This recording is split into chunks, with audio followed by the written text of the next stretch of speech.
Praise the lord. ప్రభు పేరిట మీ అందరికీ శుభాభివందన తెలియజేసుకుంటున్నాను. ఈ దినము దేవుని యొక్క వాగ్దానం చూసుకున్నట్లయితే కీర్తన గ్రంథము 102వ అధ్యాయము 20వ వచనంలో చూసుకుంటే, చెరసాలలో ఉన్నవారిని మూలుగును వినుటకును చావునకు విధింపబడిన వారిని విడిపించుటకును అని దేవుని యొక్క లేఖనం సెలవిస్తోంది.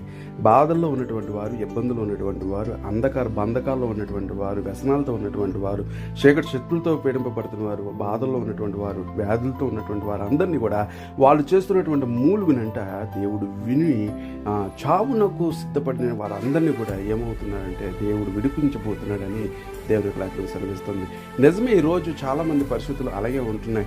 మనిషి పైకి ఆరోగ్యంగా కనబడుతున్నారు, కానీ లోపల ఎన్నో అనారోగ్యాలు దాగి ఉండటం వల్ల, ఎన్నో అప్పులు దాగి ఉండటం వల్ల, ఎంతో సమస్యలు వాళ్ళ మీద ఒత్తిడి ఉంటున్నప్పటికీ కూడా ఈ యొక్క రాత్రికాల సమయంలో మనం దేవునికి మనం మొర్ర పెట్టగలిగితే కనుక, ప్రభువా నువ్వు నాకు బంధకాలు విడిపింపగలిగితే కనుక దేవుడు విడిపించడానికి సిద్ధంగా ఉన్నాడు. అటు కృపను అటు ధన్యతను దేవుడు